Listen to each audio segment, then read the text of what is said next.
뒷부분을 하도록 하겠습니다. 네, 이 양이 지금 파리꽃잎까지 이렇게 가는 거거든요.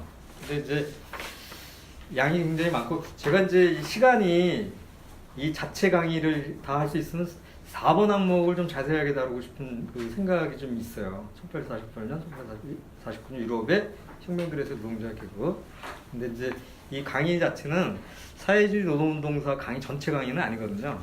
그래서 시간을 좀 할애를 주로 제일 인터내셔널의 문제를 다루는 것으로 하도록 하면서 좀 강의를 하도록 하겠습니다. 그리고 파리꽃뮤는 이 부분도 굉장히 중요한데, 저번 사회주의 혁명론에서 이 강의를 다뤘죠. 파리꽃뮤는 노동자 국가가 어떤 거다 이렇게 할 때 파리꽃뮤를 좀 다뤘죠. 네. 자세하게 다룬 걸로 저는 얘기를 들어서 40분 정도 했다. 그래서 제가 여러분들이 나중에 이제 교재도 있고 또 운동사에는 인용한 책들이 좀 있어요. 한번 좀 시간을 내셔서 보시는 게 좋을 것 같아요. 그래서 그런 느낌을 좀 갖게 하시는 정도로 강의를 하도록 하겠습니다. 지금 이제 과학적 사회주의 출현을 말씀드렸는데, 이때가 대략 1848년 그 전후한, 그러니까 그 전식입니다. 근데 1848년도 2월 달에 프랑스에서 혁명이 일어나요. 그래서 참 묘하죠.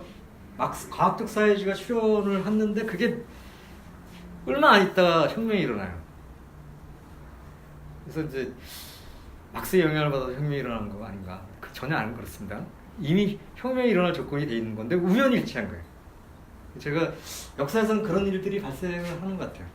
근데 그것도 좀 설명을 할 수가 있는 게 뭐냐면, 막스조차도 굉장히 진지하게 이 현실을 고민한 거예요. 근데 뭐냐면 현실을 고민한다는 게 그냥 공상한 게 아니라 역사와 현실을 공부한 거예요. 그럼 또 현실의 역사가 또 있잖아요. 그럼 현실의 역사와 이 사상의 출현이 비슷한 시기가 될 가능성이 굉장히 많아요. 그러니까 제가 요번에 사회주의자 창간 1주년을 하면서 독자들한테 보낸 글하고 뭐 이렇게 또 다른 글에서도 보면 그런 말씀 많이 드렸어요. 그러니까 저희가 창간을 28날 했는데 촛불이 29일날 시작되더라고요. 상당히 신기하다. 처음에는 신기하다 이렇게 생각을 했는데, 저는 이제 나중에 생각을 할 때는 사회의 모순들은 그만큼 누적돼 있었던 거예요.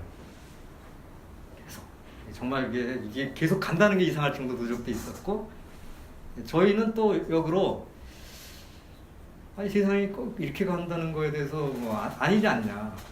근데 운동도 이렇게 운동하면 안 되는 거 아니냐. 막 고민을 했는데, 그것도 뭐 1, 2년 고민한 게 아니고 상당히 오랫동안 고민을 했고 또 준비도 했고. 근데 일치가 된 거예요. 왜? 비슷한 고민을 우리도 했고, 다만 사회는 모순이 골마 터지고 있었던 거기 때문에 비슷한 시기가 된 거죠. 그래서 어떻게 보면 사상하고 생각과 이런 부분들이 일치되는 이유가 그런 것 같아요. 마치 뭐 이렇게 무슨 예언자 막스가 출현해가지고 혁명이 일어나는 건 아닙니다. 근데 그것이 왜 그렇게 된 거냐, 그런 요인이 있다고 생각이 들어요. 프랑스가 역사적으로 보면 프랑스 대혁명이 1789년도에 일어나가지고 18세기 후반에 일어났어요. 그래가지고 우여곡절이 많죠. 혁명이 잘 가다가 또 나중에 보면 나중에 뭐 나폴레옹이 등장하죠. 그래서 자기가 또 원래 나폴레옹도 짜코뱅이에요. 짜코뱅이라고 그래가지고 프랑스 대혁명에서 주체 중에 하나입니다. 세력들인데 짜코뱅인데 짜코뱅 출신인데 나중에 자기가 황제가 됐죠. 황제가 돼가지고 또 유럽 전체를 또 전쟁 일으키죠. 네? 전쟁 일으켰는데 또 나폴레옹이 또 승리도 못하죠. 나중에 어떻게 돼요? 뭐 러시아나 영국 뭐 이렇게 오스트리아 이렇게 해가지고 져가지고 왕정 복구가 돼가지고 다시 부르봉 왕조가 다시 등장하기도 했었어요. 근데 프랑스는 또 그러면 그게 1815년이에요. 1815년인데 그럼 오래 가지 않아요. 또 그 체제가 1830년에 또 혁명이 일어나요. 그래서 그 왕조가 쫓겨나고 루이 필립이라고 하는데 그때는 또 어떻게 이 사람이 그 혁명으로 됐는데 또 그 직위는 그냥 왕으로 또 해놨어요. 여러분들 저 영화 한참 유명한 그 라마르 저기 레미제라블 있죠? 그게 그때 보면 그게 그때쯤 얘기예요. 근데 거기 프랑스는 영화 보셨죠? 보면 이제 자연스럽게 이렇게 시위를 하다가 바리케이트를 치는 게 아주 자연스럽고 바리케이트를 치고서 뭐 거의 뭐 그냥 뭐 적당히 돌 던지는 게 아니잖아요. 그러니까 이런 것들이 굉장히 전통이 돼 있었던 나라예요. 근데 그 루이 필립이라고 하는 왕이 해가지고 하는데 이 왕도 한 18년을 하면서 이제 실정이 누적돼가지고 그러다가 1848년도에 혁명이 일어나요. 2월달에 이제 혁명이 일어났는데 그 당시에 그 혁명을 주도한 것은 프랑스 이제 파리의 노동자들입니다. 근데 이제 노동자들이 일으켰기 때문에 이제 노동자들이 어떤 그 입장이 또 반영이 돼야 되는데 정권은 이제 임시정부가 수립됐을 때는 부르주아지가 했어요. 그래가지고 그때 노동자들이 주도를 했으니까 어떻게 되겠습니까?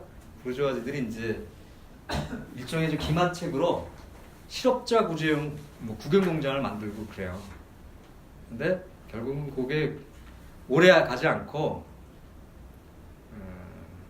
넉 달 만에 공장을 폐쇄하고 그럽니다. 근데 여기 이제 자세한 내용들이 있어요.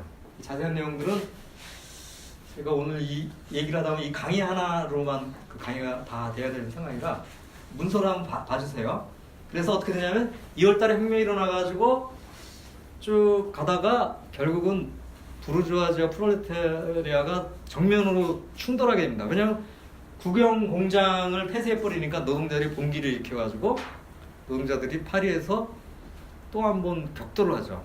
결과적으로 이제 노동자들이 패배하고 부르주아지가 승리하는데 그렇다고 또 부르주아지들이 공화제 부르주아지들이 나중에 잘 나간 것도 아니에요. 역사는 또 거꾸로 가가지고 나폴레옹 조카가 등장해가지고 또 대통령이 오히려 당선이 돼요. 그러더니 나중에 그 자기가 또 황제까지 하고 그러다가 여러분들 파리 검문 공부하실 때 그 뭐 비스마르크 전쟁이 나가지고 그때 포로로 잡힌 사람이 바로 그 나폴레옹 3세입니다. 근데 제가 이제 그 요 역사를 말씀드리는 거는 이제 그 후에 과학적 사회주의가 출현한 이후에 격동이 있었다는 거죠, 유럽에. 그리고 또 하나는 뭐냐면 그냥 격동이 있는 게 아니라 역사상 정말로 이제 더 이상 역사는 부르주아지들만의 역사가 아니라 프롤레타리아가 공공연하게 투쟁으로 나서는 그런 역사가 시작이 됐다. 그런데 성공하지 못했죠.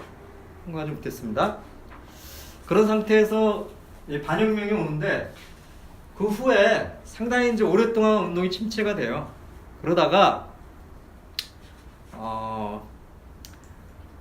그 48년도인데 그 시간이 가면 갈수록 다시 이제 여러 가지가 운동이 복구가 되면서 가장 전형적으로 활기를 띈 게 뭐냐면 영국 같은 나라에서 이제 노동자 운동이 굉장히 고양이 됩니다.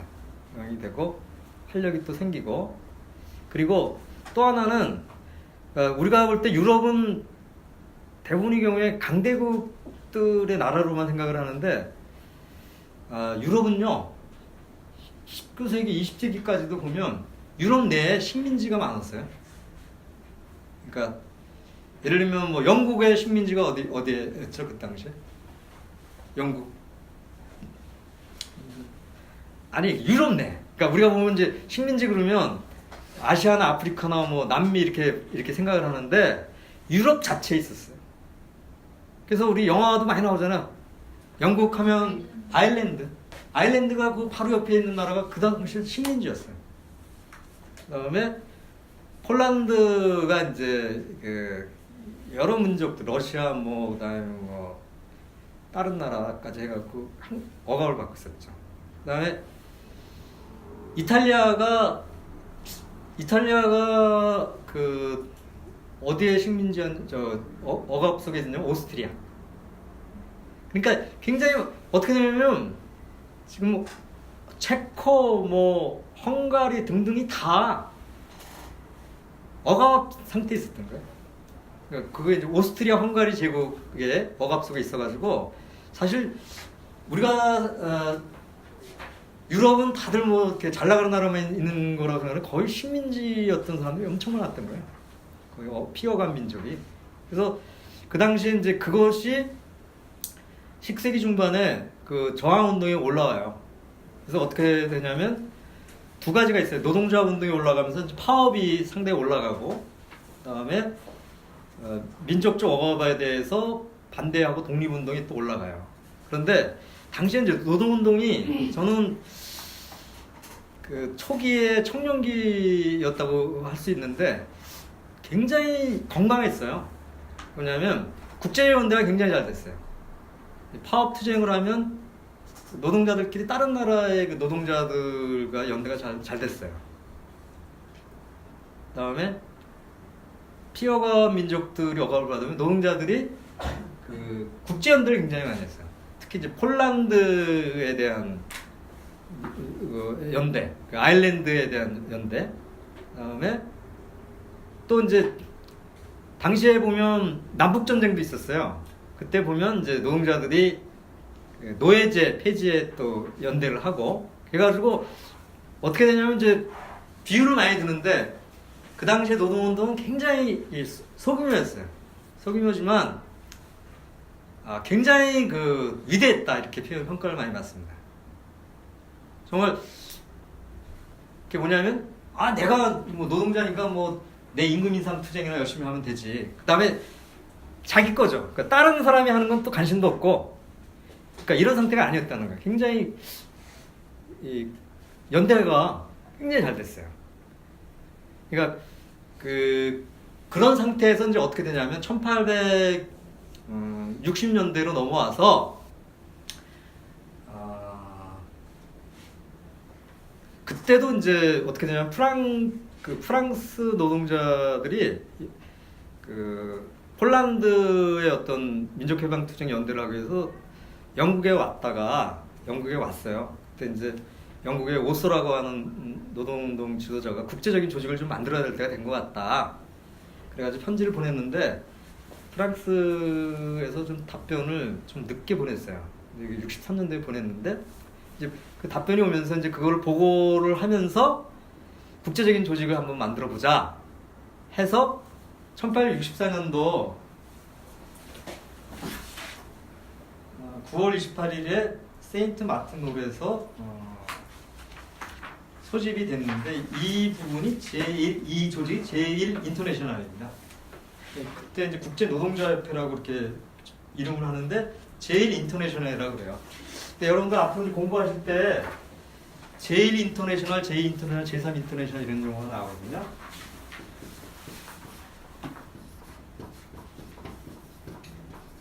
정식 명칭은 제1 인터내셔널은 아니 국제 노동자 협회예요. 근데 이제 왜 그러냐면 이제 국제 조직이 이제 후에 계속 생겨요. 그래서 이제 이 후에 생기는 조직들은 엄청난 규모의 그 인터내셔널이에요. 제2 인터내셔널은 나중에 뭐 말씀드리고, 제3 인터내셔널은 이제 코민테른이라고 그래가지고 커뮤니스트 인터내셔널 그래가지고 이것도 뭐 우리나라 역사하고도 연결되는 그런 조직입니다. 그래서 이제 제1 인터내셔널인데 굉장히 규모는 작았지만 굉장히 활기가 있었고 발전 가능성이 굉장히 많았다는 거죠. 그리고 이제 거기서 이제 창립선언문하고 규약이 이제 거기서 채택은 안 돼요. 저는 좀 상당히 좀 신기한 게 조직을 만들었는데 정작 창립선언문하고 규약은 나중에 작성이 됐어요. 그 얘기는 나는 이렇게 좀 해석을 합니다. 그러니까 뭐냐면 사람들이 그 당시에는 오히려 이렇게 좀 다양한 사람들이 모여서 노동자들이 국제연대를 맺고 좀 해야 된다는 게 굉장히 강했던 게 아닌가. 그러니까 아마 요새 같으면 이렇게 조직 만들어 왔다간 조직이 안 될 것 같아요. 근데 그만큼 좀 그거에 대한 요구가 많아서 오히려 창립선언문은 나중에 만들고 규약도 나중에 만들고 그 다음 그 국제 대회에서 그 사후 승인을 받아요. 근데 그 내용은 상당히 좋은 내용들이 많습니다. 그리고 제이 인터내셔널은 특징이 뭐냐면 그동안에 그 했던 10시간 노동제가 그 제일 인터내셔널 결성되기 전에 굉장히 중요한 투쟁이었어요. 이런 부분들을 이제 충실히 반영을 좀 하고 창립선언문에서 그다음에 이제 여러 가지 이제 또 기본적인 그 어떤 사회주의 원리적 내용들이 담겨 있고 규약에서는 이제 유명한 구절이 있죠. 노동자 계급은 노동자 계급 스스로의 과제이다. 이런 부분이 들어간 규약이 채택이 되고 그다음에 제가 이제 특기할 만한 사항은 당시에 제일 인터내셔널이 다양한 조류가 좀 모이면서 그 아까 그 규약에서 얘기했던 그 내용이요. 노동자 계급은 노동자 계급 자신의 과제이다. 이 부분에 동의하는 사람들은 굉장히 문헌을 개방했다는 겁니다. 그래서 왜 그랬냐면 당시에는 노동자 계급이 어떤 사상이나 어떤 경향들이 뭐 하나하나의 경향들이 경쟁하면서 발전할 때 그 어떤 사상이 이겨야 된다고 하는 측면보다는 그 운동 자체가 성장할 필요가 있었다는 거예요. 그래서 그런 것들이 반영이 돼서 그렇게 됐고 그리고 조직 형식도 굉장히 유연했어요. 그래서 두 가지 방식을 취했는데 개인들이 그냥 가입할 수 있는 형식도 있고 어떤 때는 이제 단체가 영국 같은 게 노동조합 전체가 그냥 가입도 했어요. 그리고 제일 인터내셔널 그러면 이제 굉장히 역사적으로 보면 뭐 사상적으로 굉장히 뭐 강구할 것 같은데 그래도 노동조합들이 단체 가입한 경우도 많아요.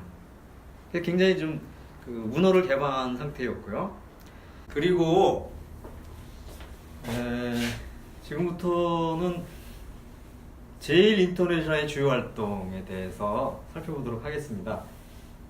뭐 조금 전까지 그 제일 인터내셔널 창립을 다뤘는데 그 후로 제일 인터내셔널이 뭐 주요하게 어떤 활동을 했는가 이걸 살펴보도록 하겠습니다. 교재에 보면 6번 항목이에요. 그래서 먼저 이제 주요 그 대를 중심으로 해서 당시에 이제 그 제일 인터내셔널 활동을 갖다 살펴보도록 하겠습니다. 처음으로 그 열린 대회가 이제 제네바 대회예요. 1864년도에 그 창립이 됐는데요. 원래는 뭐 그 다음에 대회를 열기로 돼 있었는데 여러 사정 때문에 못하다가 66년도에 제네바에서 그 대회를 열었습니다. 이 대회에서 중요한 것은 창립선언문하고 규약을 그 나중에 승인을 받았어요. 앞에서도 말씀드렸듯이 창립 대회를 하면서 거기서 창립선언문하고 규약이 채택된 게 아니죠. 그걸 좀 말씀드렸었는데 중요한 이제 문건을 승인을 했고요. 그다음에 여기서 이제 결정된 내용 중에 중요한 게 노동조합에 대한 원칙을 갖다가 결정을 했어요. 그런데 이제 당시의 상황을 보면 노동조합을 노동운동이 해야 된다. 사회주의 운동이 노동조합 운동을 해야 된다라고 하는 것은 뭐 너무나 당연한 건데 사실 그게 당시엔 당연한 건 아니었어요. 왜 그러냐면 노동조합 운동에 반대하는 사람들이 많았어요. 가장 대표적인 사람이 이제 프루동 같은 사람인데요. 그러니까 프루동은 노동조합 운동 갖고는 뭐 그 어떤 성과를 보기 어렵다. 협동조합 운동을 해야 된다. 그러니까 경제투쟁은 노동자들한테 도움이 안 된다 이렇게 얘기를 했죠. 그다음에 또 그 라살레라고 하는 사람이 있어요. 그 라살레가 이제 임금 철시설을 주장을 했는데 노동자들이 받는 임금은 정해져 있다는 거죠. 정해져 있으면 어떻게 되겠어요? 노동자들이 임금 인상 투쟁에서 올려봤자 다시 떨어지게 되는 거죠. 근데 당시엔 그래서 노동조합 운동이 필요 없다는 얘기를 한 거죠. 지금 생각하면 어떻게 그런 얘기를 했을까 그런 생각이 드는데 실제 그랬어요. 막스주의가 나중에 이제 노동운동 내에서 상당히 이제 영향력을 많이 갖게 되는데 그 이유 중에 하나가 바로 노동조합에 대해서 이런 방식을 가졌기 때문이죠. 그리고 당시에 이제 협동조합에 대해서도 결정을 했어요.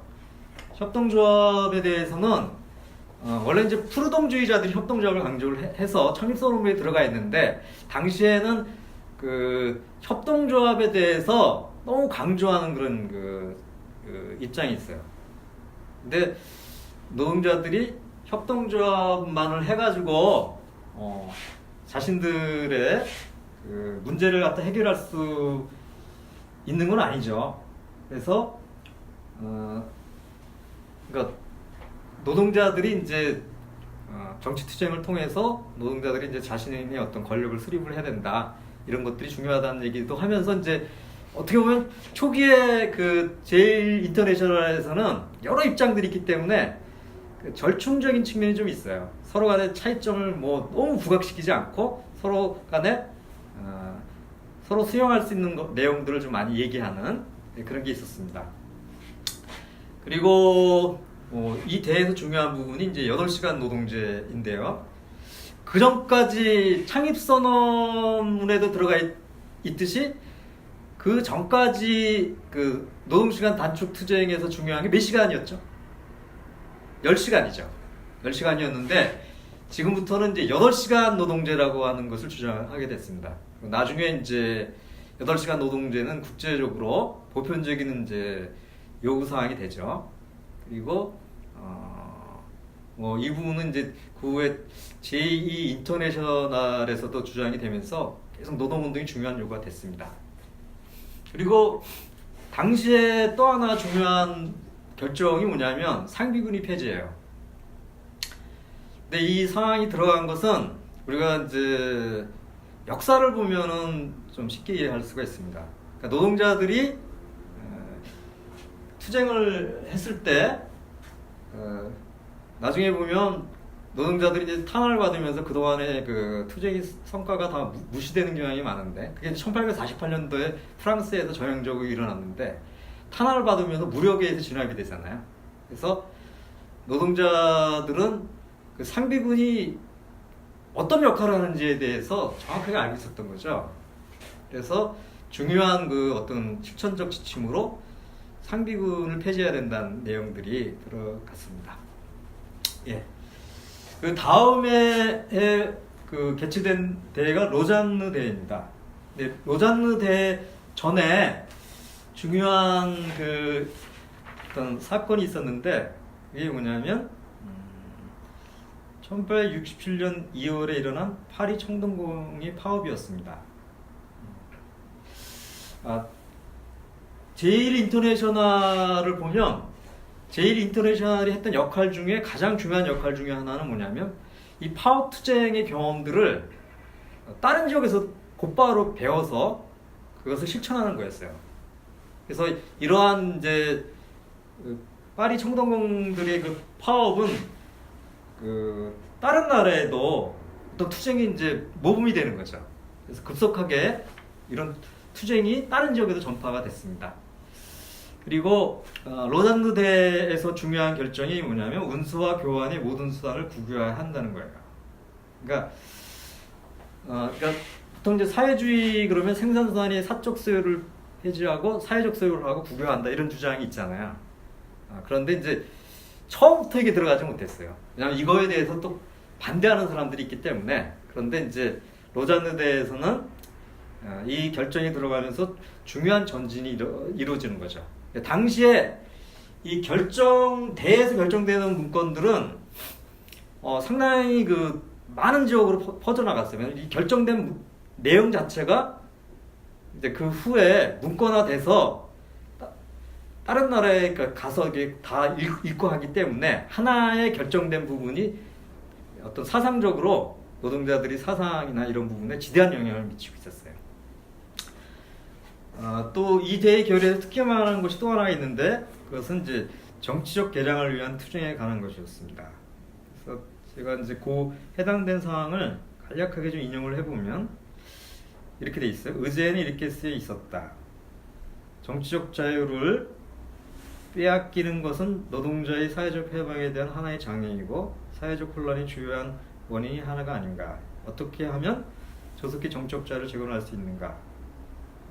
대회는 결국 만장일치로 다음과 같이 결의했다. 정치적 자유를 빼앗기는 것은 인민의 사회적 진보와 프롤레타리아 해방에 대한 하나의 장애라고 생각하여 대회는 다음과 같이 선언한다. 1. 노동자의 정치적, 사회적 해방은 노동자의 정치적 해방 없이는 실현될 수 없다. 2. 정치적 자유 확립은 그 준비 단계로서 절대적으로 필요하다. 네, 이런 내용입니다. 네, 다음에 이제 브리슬대에 대해서 살펴볼 텐데요. 1868년도에 있었습니다. 근데 이제 브리슬대에서 좀 우리가 특기할 만한 사항은 뭐냐면 전쟁에 대한 반대 결의가 나오기 시작을 했다는 거죠. 근데 이 대회가 있기 전에 유럽에서는 커다란 전쟁이 있었어요. 1866년에 프로이센과 오스트리아. 프로이센이니까 이제 옛날 독일이 이제 조그만 부분이죠. 독일 전체는 아니고 전쟁이 발발해서 프로이센이 승리를 하였습니다. 그리고 곧바로 이제 1870년에 유럽에서 전쟁이 일어났는데 그 전쟁이 뭐냐면 보불 전쟁이고 그 결과로 파리꽃민이 나오죠. 여러분들이 아마 파리꽃민 앞에서 공부하실 때 이 부분이 조금 나왔을 것 같아요. 그리고 당시에는 그 남북전쟁이 여파로 미국과 영국 사이에서도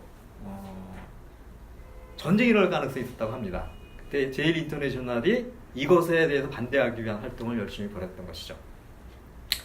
이후에 그 전쟁 반대의 결의는 사회주의자들과 사회주의 국제조직이 아주 전통적인 어떤 결의가 됐어요.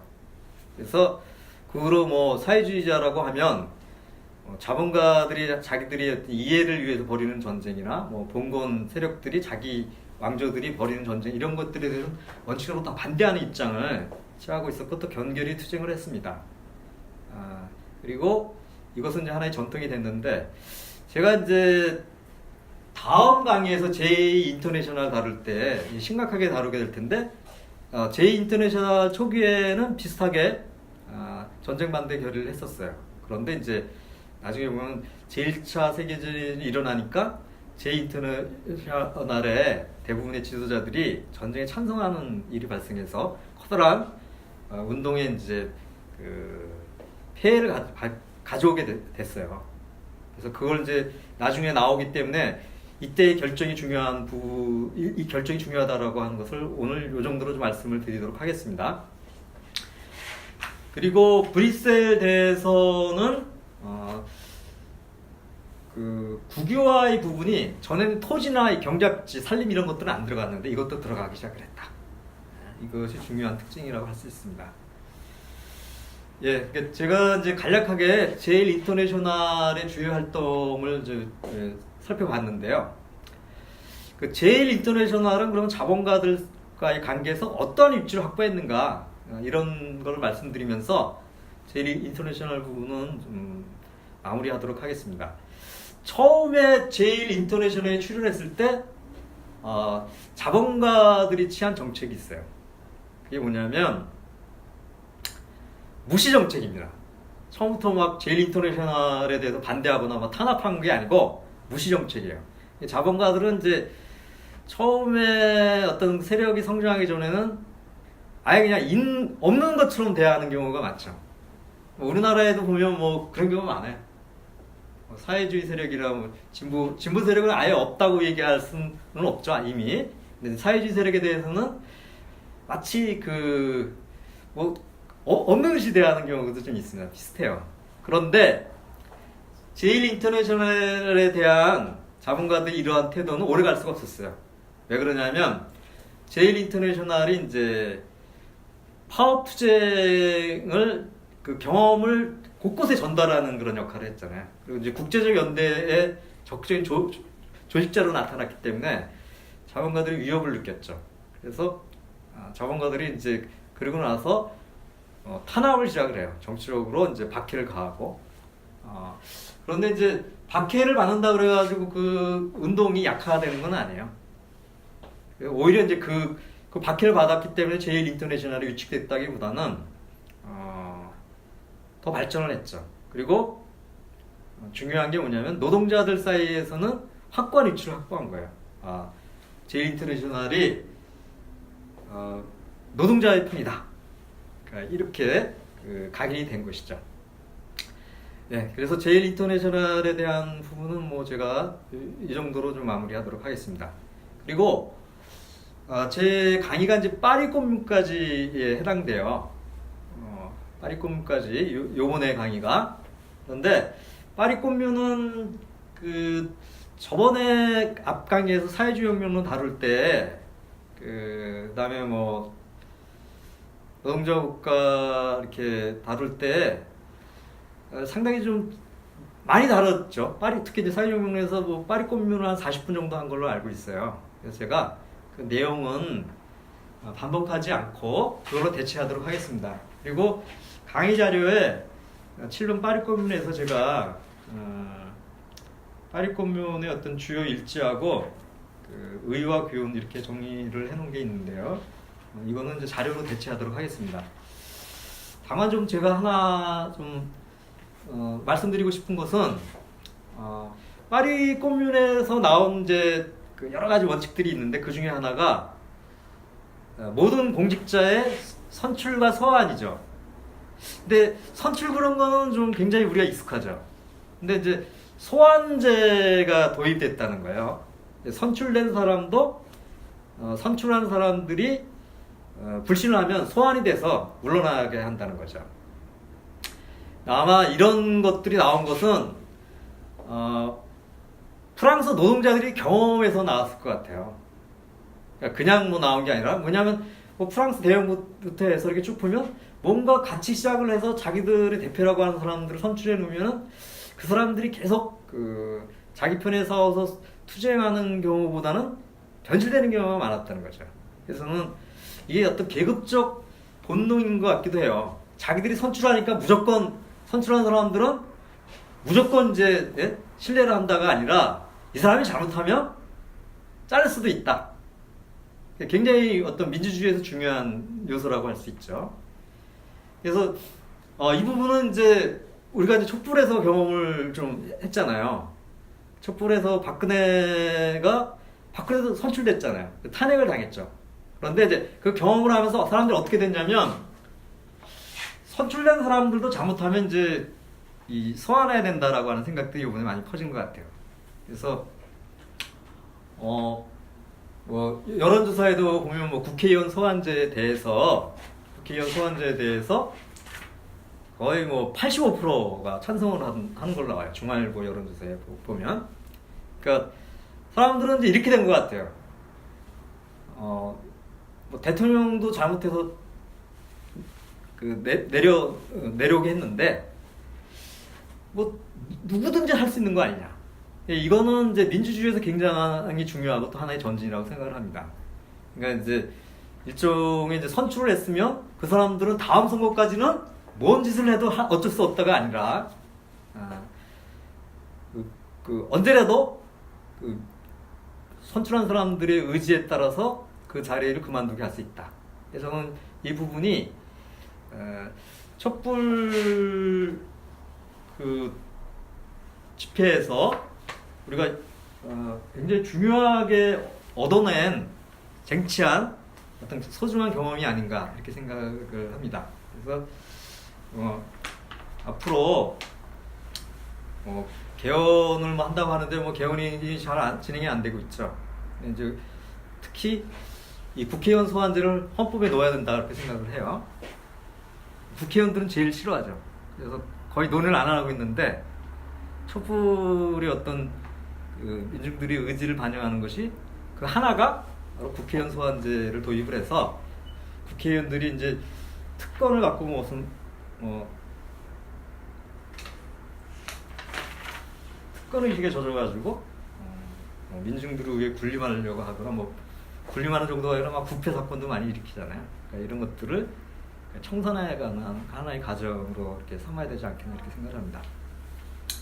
예, 제가 쭉 이제 강의를 30씩 나눠서 이제 과학적 사회주의 전사, 그다음에 요게 이제 전사죠. 요거. 그다음에 요거를 한 30분 하고 요거를 이제 30분 하고 지금 이제 30분 정도 해서 뭐 전체적으로 이제 마무리를 할 때가 됐는데요. 이번 강의에서 제가 이제 강조를 했던 부분이 이 과학적 사회주의 출현이에요. 그리고 이제 과학적 사회주의 출현의 전사가 상당히 많다. 그리고 과학적 사회주의라고 하는 것은 어떤 사상이 그냥 갑자기 막스나 엥겔스와 같은 사람들에서 떠올랐던 것이 아니라 이러한 어떤 주체적 발전도 있고 노동운동의 발전과 노동자의 발전도 있고 또 어떤 전사로서의 어떤 공산적 사회주의 출현이라고 하는 것들을 받아 안아서 막스나 엥겔스가 노동자들이 투쟁, 계급 투쟁을 의식적으로 표현한 것이다 라고 하는 것이죠. 그래서 그렇기 때문에 나중에 이제 과학적 사회주의가 이러한 전세가 있고 그런 내용들을 반영했기 때문에 그 후에 노동자들의 사이에서 더욱더 많은 영향력을 행사하게 되고 그리고 오랫동안 이제 생명력을 가졌던 것이다. 이걸 좀 말씀드리고 싶습니다. 다음 강의는 이제 J-인터내셔널 다루게 돼요. J-인터내셔널의 내용은 여러분들이 이제 강의를 들으시면 좀 내용을 그동안에 익숙하게 들으시지 않은 분들한테는 상당히 충격적인 내용들이 많습니다. 역사에서 보면 운동이 발전할 뿐만 아니라 또 운동이 어떻게 해서 변질되고 붕괴될 수도 있는가라고 하는 부분들을 여러분들이 좀 아시게 될 텐데 이 내용들이 굉장히 중요하기 때문에 여러분들이 더 관심을 갖고 좀 강의를 들으셨으면 좋겠습니다. 예, 오늘 이것으로 강의를 마치도록 하겠습니다. 감사합니다.